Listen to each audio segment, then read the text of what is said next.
Dr. Kothari. A leader is one who knows the way, goes the way, and shows the way. Okay? He knew, even in times before technology and radiology became center stage of imaging, that this was the way to go. Okay? And he was the one who established MRI Center at Nanavati Hospital along with Dr. Deepak Patkar. He also mentored many radiologists who now serve the society, community, and the nation at large. So he continues to be an inspiration for us. And till the day that we recognize our leaders, we acknowledge them, and we walk on their paths, our country and our society is in safe hands. So without any further ado, I thank you all for this honor today. And we hope to walk on the path that has been set for us by leaders such as Dr. Suren Kothari and now Dr. Deepak Patkar. So thank you all. And without any further ado, I shall start my talk on breast MRI pathologies.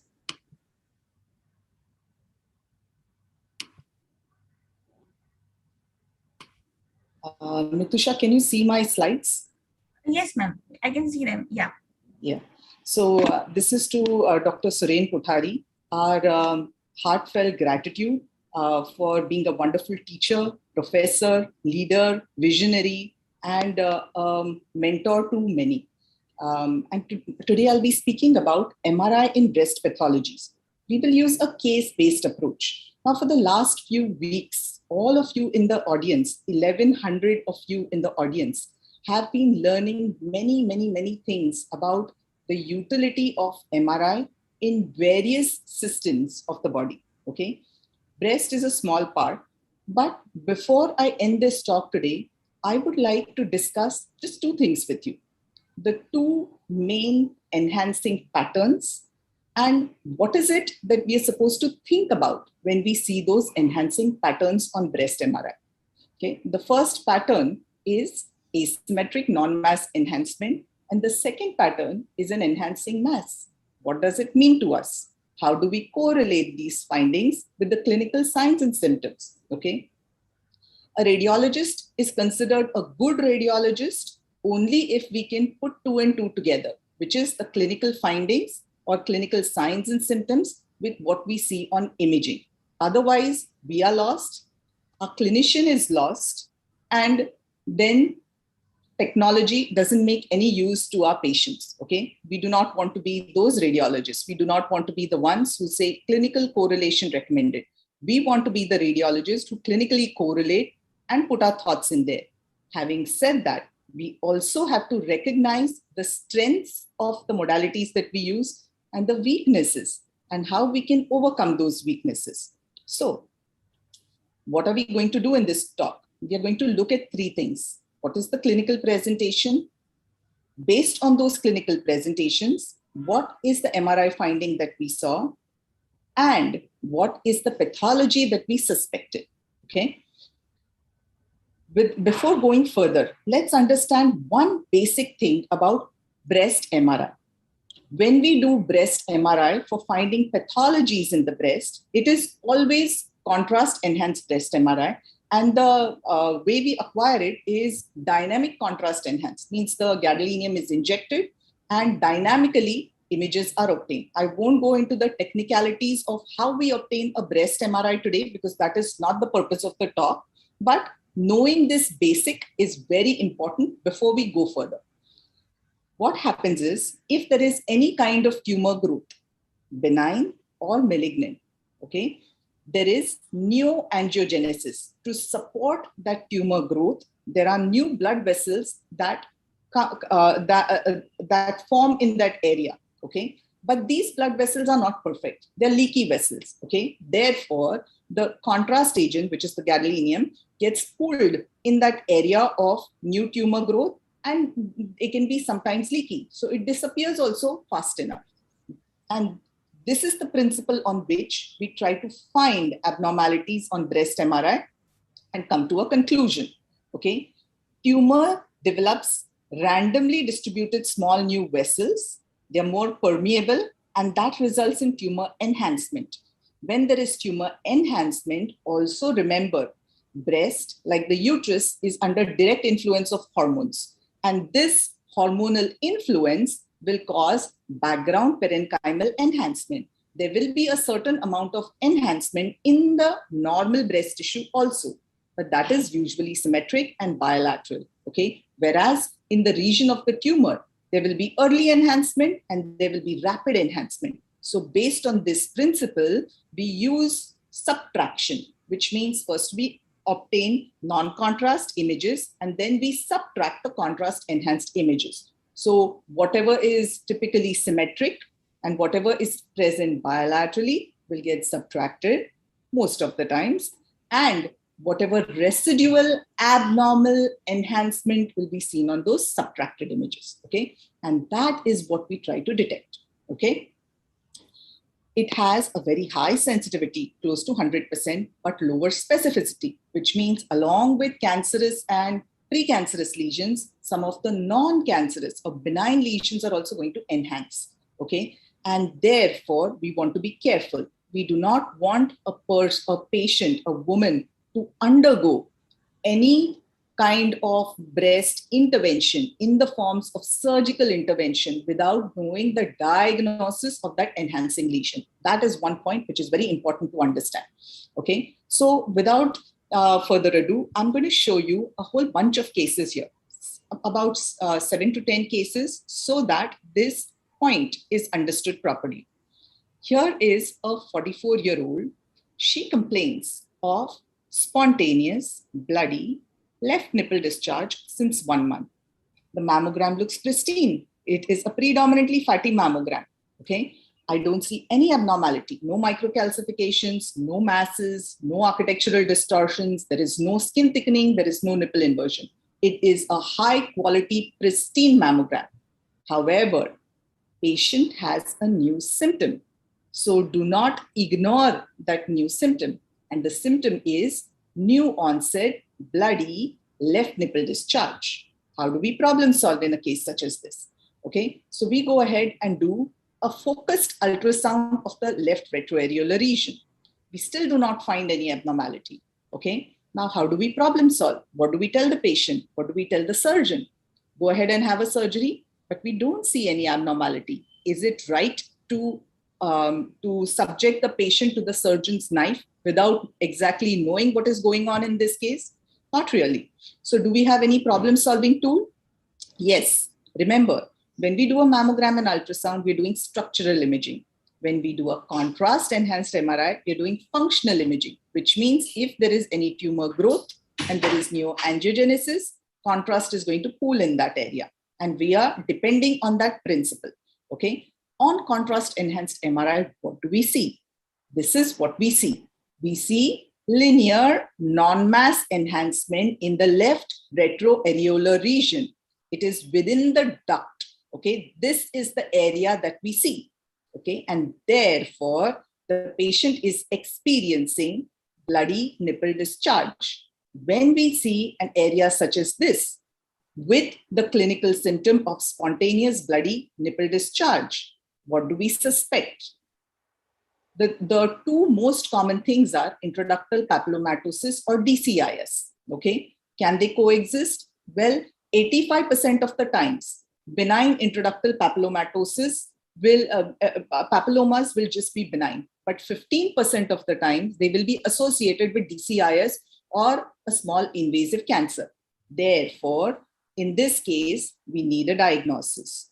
Typically, we could have gone ahead with a MR-guided breast biopsy. However, at the time, we did not have the facility, but it gives me great pleasure in sharing with all of you in the audience that very soon at Nanavati Hospital, we will be starting MR-guided breast biopsy facility. So in future, we would be able to do that intervening step. However, in this case, a microdocectomy was done and the offending duct was removed. And the duct pathology demonstrated intraductal papillomatosis with ductal carcinoma in situ, DCIS.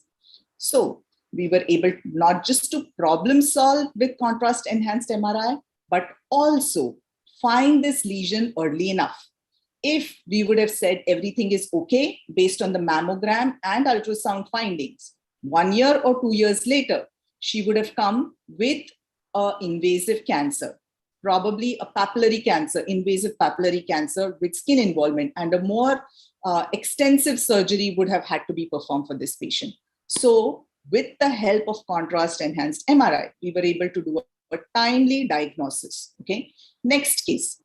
And like I said, papillary lesions, they are complex group of lesions arising from the mammary duct. 72% present with suspicious nipple discharge. And sometimes they are associated with ADH, DCIS, or invasive cancer. Okay. Here's another case. This is a 52-year-old. She presents with spontaneous bloody left nipple discharge. On the mammogram, all we see is a global asymmetry. What do we mean by global asymmetry? I'm seeing something in the left breast, but I do not see anything on the right breast coinciding to that area. Okay. Normally, breast parenchyma is absolutely symmetric. Okay.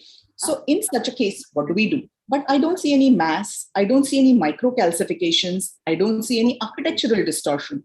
Is this good enough reason to intervene? Well, we don't know yet, but we know for sure this is a postmenopausal woman with new onset nipple discharge, and that too, bloody nipple discharge. On focused ultrasound of the left retroareolar region, what do we see? We see dilated ducts with echogenic intraductal material. Can we biopsy this? Well, we could do a ultrasound-guided vacuum-assisted biopsy. But at this point, neither the surgeon nor the patient were very keen on going ahead with the biopsy. They wanted to know whether there is any other investigation we can do to prove or disprove what we were suspecting. So we went ahead with a contrast-enhanced MRI. On contrast-enhanced MRI, what do we see? Again, we see asymmetric non-mass enhancement involving more than 50% of the left breast. Okay. And this was biopsied, this time under ultrasound guidance with ultrasound vacuum-assisted biopsy. Okay. And this was in keeping with high-grade ductal carcinoma in situ. Okay. Things that cannot be very subtle on mammogram or ultrasound can be detected just based on the principle of neoangiogenesis on breast MRI. And we are still talking about asymmetric non-mass enhancement. Okay. What are the other clinical things where it will help us? In this case, this was nipple discharge. When the nipple discharge is unilateral, spontaneous, bloody, or watery, we worry about it and we call it pathologic nipple discharge. These are typically associated either with intraductal papillomas in up to 48% of cases or duct ectasias in up to 36% of cases, but also ductal carcinoma in situ, DCIS, in 5 to 21% of cases. And therefore, we are very cautious. And typically, this will be seen only as linear or segmental or regional asymmetric non-mass enhancement, as we saw on the MRI. Okay. Now, here's another case. This is a 54-year-old who presents with scaling and crusting of the right nipple. And what do we see? On the mammogram, it's very hard to see. Okay, the breast almost looks okay, but there are these subtle, very fine microcalcifications. Okay, we are not even sure what we are dealing with. In such a case, how do we problem solve? Because there is new onset scaling and crusting of the nipple, we are suspecting we could be dealing with a Pagets disease of the nipple. Of course, the patient undergoes a skin punch biopsy of the nipple. However, we also know that Pagets disease of the nipple can be associated with cancerous or precancerous lesions in the breast in up to 50% of cases. Okay. Therefore, an optimal evaluation and confident diagnosis is pertinent. Okay. In this case, this finding was subtle. How can we problem solve? Okay. So we went ahead with a contrast enhanced MRI. Again, asymmetric non-mass enhancement involving one whole quadrant, the upper inner quadrant of the right breast. This was biopsied and was in keeping with ductal carcinoma in situ. Okay. Now, presentations can be slightly different. First time it was nipple discharge. Second time it was just crusting and scaling of the nipple. The point we are trying to make here is things associated with high suspicion symptoms where conventional imaging such as mammogram and ultrasound is negative or equivocal, MRI can be a very effective problem-solving tool. And typically, when we see asymmetric non-mass enhancement, as was seen in the previous case and these cases, one of the top differentials can be ductal carcinoma in situ. Okay, so in this case, as we discussed, this turned out to be Pagets disease of the nipple with associated DCIS. Okay, here's a 32-year-old.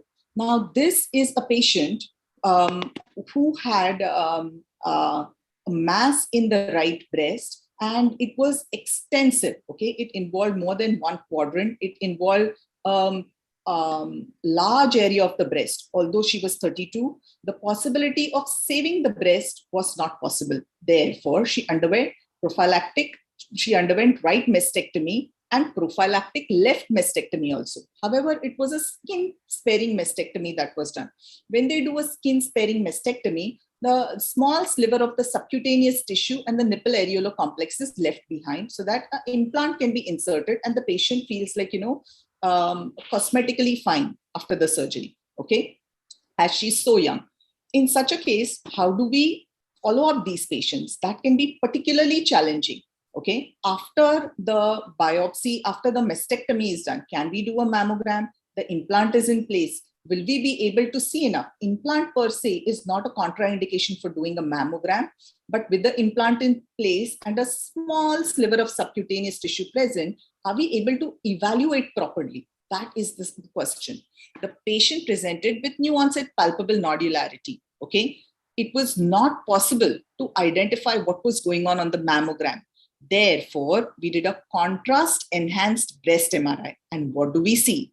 Within that tiny sliver of subcutaneous tissue, there was asymmetric non-mass enhancement involving the tiny sliver of subcutaneous tissue between the breast implant and the skin.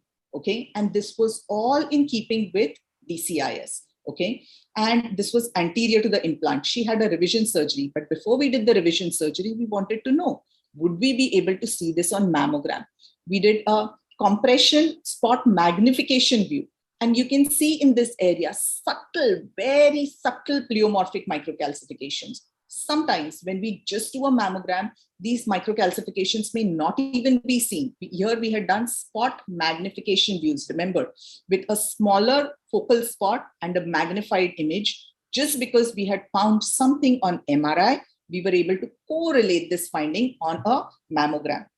So MRI, contrast enhanced MRI, and the finding of linear non-mass enhancement in these symptomatic patients has a very high positive predictive value for identifying DCIS. Okay. Now, DCIS will typically manifest as microcalcifications on a mammogram. Okay. What are these microcalcifications? They are typically necrosis and subsequent calcification. What happens is there is intraductal tumor growth, but the tumor growth sometimes can be just too fast and therefore outgrows the blood supply. And hence, those tumor cells undergo necrosis. After necrosis, next step is calcification. And therefore, we see those pleomorphic microcalcifications on a mammogram, dots and dashes. Okay. But sometimes the high-grade DCIS, it grows so fast that there is not enough time for necrosis and subsequent calcification to happen. And this is the DCIS, which will be identified as asymmetric non-mass enhancement on contrast-enhanced MRI. And it is important to understand that half of all DCIS lesions will be occult on mammogram, and they're detected only on MRI as non-mass enhancement. Okay, so if there is one teaching point you want to take from this lecture, remember how to identify, how to correlate breast symptoms with contrast-enhanced MRI, and how to look for this non-mass enhancement, whether it is linear, segmental, or regional non-mass enhancement. Where else do we see non-mass enhancement? Okay, where else do we see non-mass enhancement, which is really, really concerning? Okay, here's another case. 69-year-old presents with just one symptom. I don't feel any lump, doctor. I don't have any nipple discharges, but I feel that my right breast is getting smaller than the left breast. This is all that the patient says. The patient says that I feel that my bra on that side, on the right side, is getting looser, but on the left side, it is just fitting normal, and I cannot understand. Okay. So we do a mammogram. On the mammogram, what do we see? The breast is heterogeneously dense, yeah, but we do not see any masses. We do not see any microcalcifications. We do not see any architectural distortions also. Okay, but the patient is pretty sure. This was not always like that. Sometimes there can be developmental abnormalities where the patients will tell you, yeah, that my right breast has always been smaller than the left ever since development. Okay, so that is not considered concerning. That is a developmental variant. Our bodies may not be absolutely symmetric. There may be some variations in symmetry. Okay, and such a thing can happen in the breast.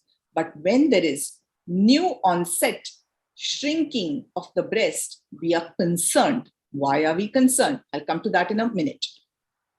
So on the mammogram, we saw nothing. So we did a breast ultrasound. On the breast ultrasound, what did we see? Nothing in particular. It just looks diffusely echogenic. Okay, we are not seeing any abnormality. Should we tell the patient, go back home? Maybe you're imagining things. Maybe you're just getting, into the post-menopausal phase, and that's when the breast starts changing in contour and size because the fibroglandular tissue is getting replaced with fatty tissue. Should we just send back her home? But no. In her case, you saw that there is barely any fatty tissue. It is predominantly fibroglandular tissue. And despite of that, she's complaining of a shrinking breast. Okay. How should we problem solve? We did a breast MRI. On contrast enhanced breast MRI, what did we see? We saw asymmetric non-mass enhancement. Now let's put 2 and 2 together. She has shrinking breast, her right breast is getting smaller, and she has asymmetric non-mass enhancement. What do you suspect? Any idea? Well, this is in keeping with invasive lobular carcinoma.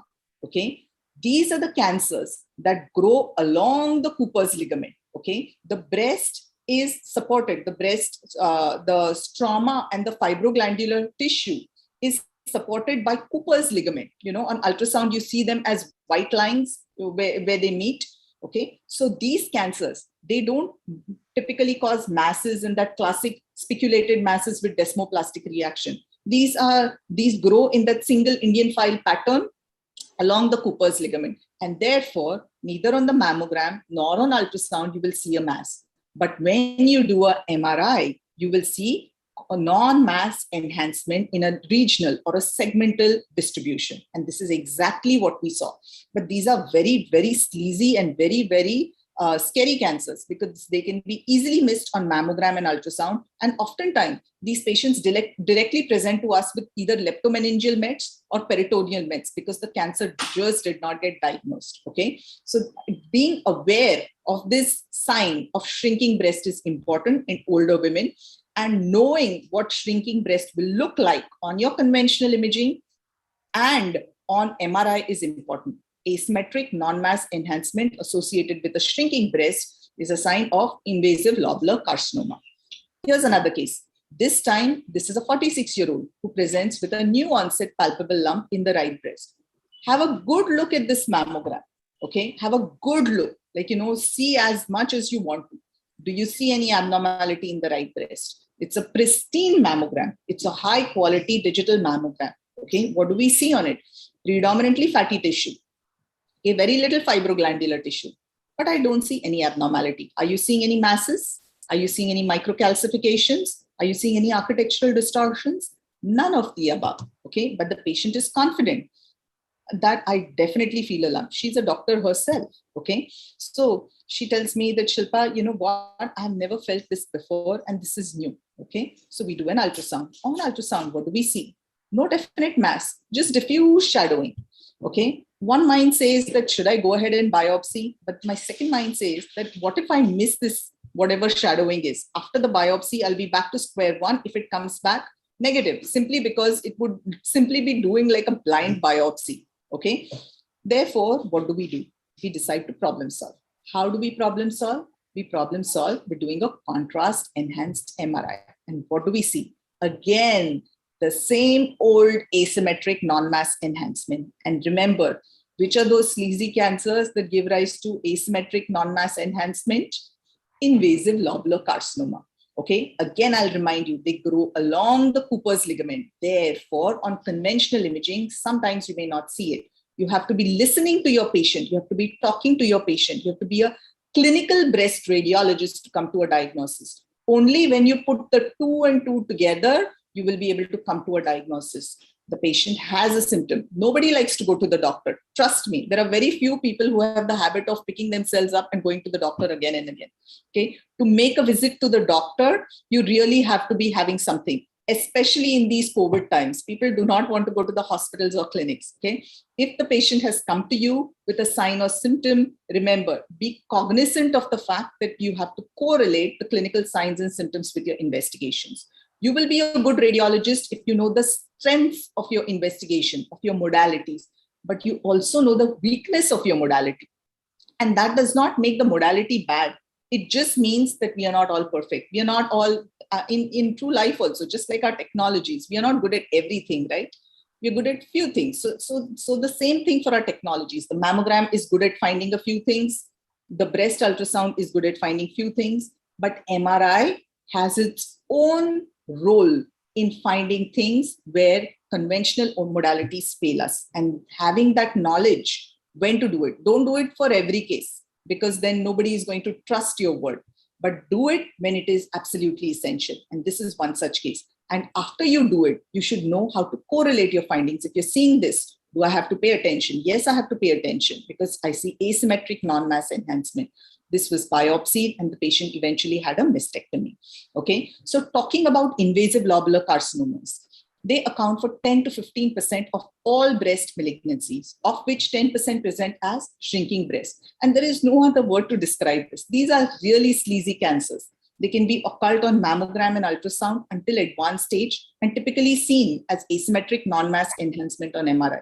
If there is one cancer that can fool even an experienced radiologist, it is this invasive lobular carcinoma. So be very, very wary and be aware of what you will see on MRI when you do your MRI as a problem-solving tool. Okay, here's another case. This time, this patient is a 52-year-old and she presents with a lump in the upper outer quadrant of the right breast. Okay, this was in Jan 2012. Okay, at the time when the MRI ultrasound was done, the interpreting radiologist thought that probably this corresponded to a benign cyst. Okay, it looked like a well-circumscribed mass. There was some amount of posterior through transmission. The margins were smooth. So nothing was done at that point in time. Okay, 6 months later, however, patient presented with an increasing palpable lump. Now there was also nipple inversion and skin changes.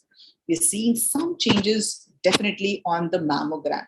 Okay, however, problem solving was done with breast MRI just because nobody wanted to miss this lesion. On ultrasound, definitely there is a shadowing mass with irregular margins. Okay. On MRI, what do we see? We see a heterogeneously enhancing mass, okay, which is involving more than one quadrant. The margins are irregular and spiculated. And on delayed post-contrast images, there is also washout. Okay. So this is the classic presentation of invasive cancers. This is what invasive cancers will look like. We looked at non-mass enhancement and we looked at what we suspect when we see non-mass enhancement.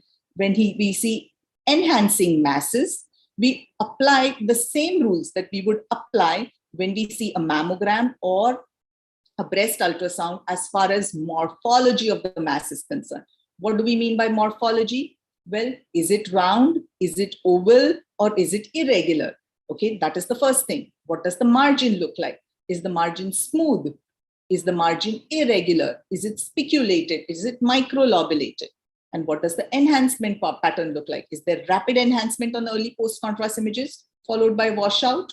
Okay, then we are very suspicious. But with the enhancement pattern, there can be a little bit of an overlap between benign and malignant findings. Okay, therefore, we put a lot of interpretation ability into the morphologic features, even on MRI, just as we would on a mammogram or ultrasound. Okay, so this is the classic appearance of invasive ductal carcinoma. The reason I'm showing this here is for you to understand what an invasive lobular versus what an invasive ductal carcinoma looks like. Okay. Now, these account for 80% of all breast cancers, typically present as palpable lumps, and most of the times you will be able to detect and diagnose them on conventional imaging, like your mammogram with 3D tomosynthesis, with ultrasound, okay? But sometimes you will have to take help of contrast-enhanced MRI just because the nature of the beast is such. Breast is a composition of fat and fibroglandular tissue. If there is more fibroglandular tissue, breast cancers can hide on conventional imaging. And that's where your MRI will detect those cancers. And this is what they look like on contrast-enhanced MRI. Okay, now, can it detect both for us together? Now, here is a case, 44-year-old with new onset palpable lump in the left breast. We saw these pleomorphic microcalcifications for which a stereotactic biopsy was done, and this was in keeping with DCIS. At the time, the extent of the microcalcifications was thought to be about 3 centimeters, okay? But when MRI was done, what did we see?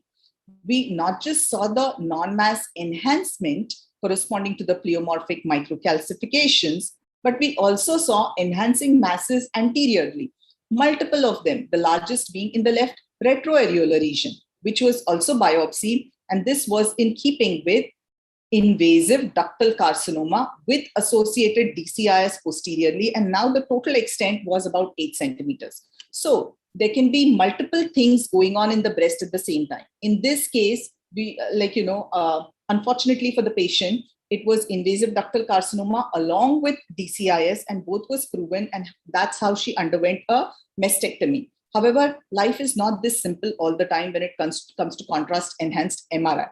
Okay, I'll show you another case here. Here is a case where the patient had a biopsy-proven cancer, invasive ductal carcinoma, as you can see in the bottom line of images, where we have marked it as IDC. It is a heterogeneously enhancing mass with some speculations along the margin. But in addition to that, there were additional lesions anteriorly in the retroareolar region. Patient was keen on having a breast conserving surgery if that was possible.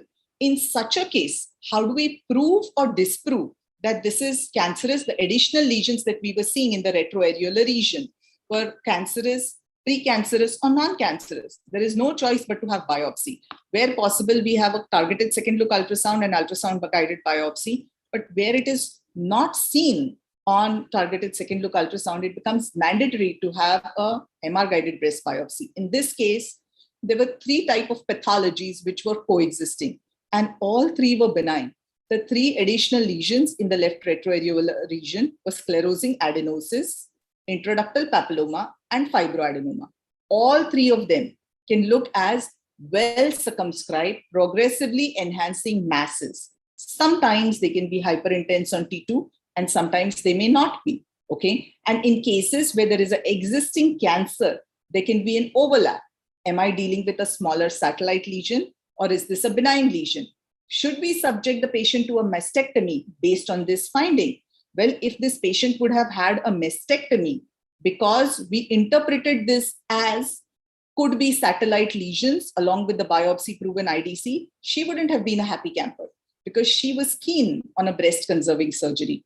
Therefore, understanding that on MRI, the sensitivity is high, but the specificity can be lower is absolutely pertinent. And because the specificity is lower, ability to do a biopsy of MR-detected lesions is mandatory. About 73% of the times, we will be able to find these additional lesions on targeted second look ultrasound and have a histopathology diagnosis for them. But about 27% of the times, we may not be. And that's where the role of MR-guided breast biopsies comes in. And we'll show you a case here.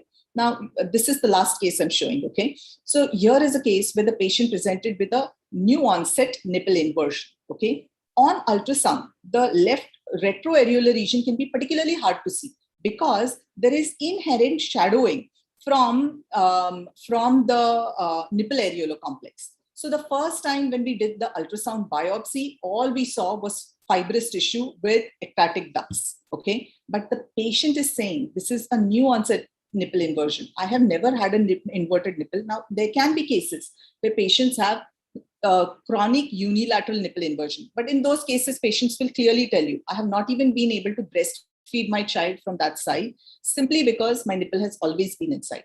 But where there is new onset nipple inversion, there also the patient will clearly tell you that my nipple has never been like this. It is going in, and I have noticed it over the last few weeks or last couple of months that the nipple is going in. It's getting retracted day by day. Okay, and that is the time we do not want to ignore that symptom, simply because, like I said, here the mammogram may show you something like this nipple inversion, but on ultrasound, just because the nipple areolar complex is a region as such, there is too much shadowing from the nipple areolar complex itself, which can obscure or may hide a cancer which is developing there. Therefore, contrast-enhanced breast MRI was done. And what do we see? We see an irregular, heterogeneously enhancing mass in the left retroareolar region. Our first ultrasound biopsy was negative. So how do we problem solve? There is no way but either to subject the patient directly to a surgical excision biopsy, which will involve removing a whole chunk of tumor, or we do a MR-guided breast biopsy. In this case, a MR-guided breast biopsy was done, and this was in keeping with the invasive lobular carcinoma.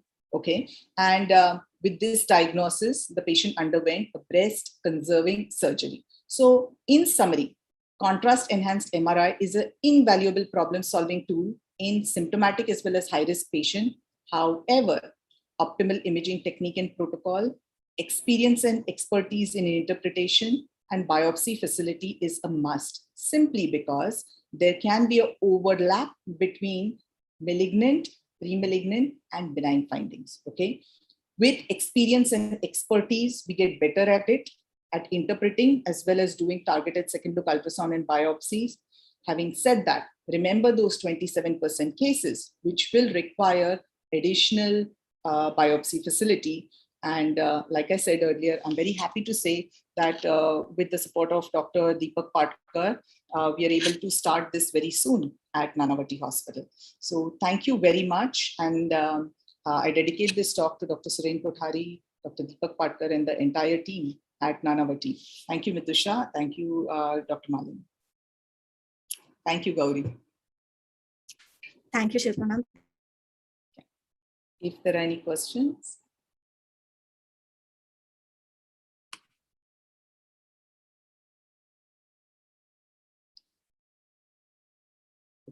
Okay.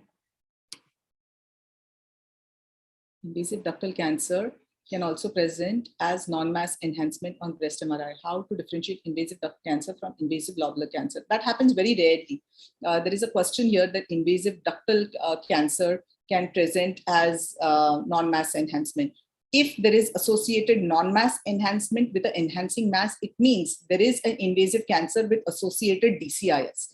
Invasive ductal cancer alone presenting as non-mass enhancement happens very, very rarely, practically doesn't. So if there is a non-mass enhancement associated, that means there is DCIS associated with that typically. So that's the answer to that question. Yeah. Okay. I don't see any other questions in the Q&A. So thank you all.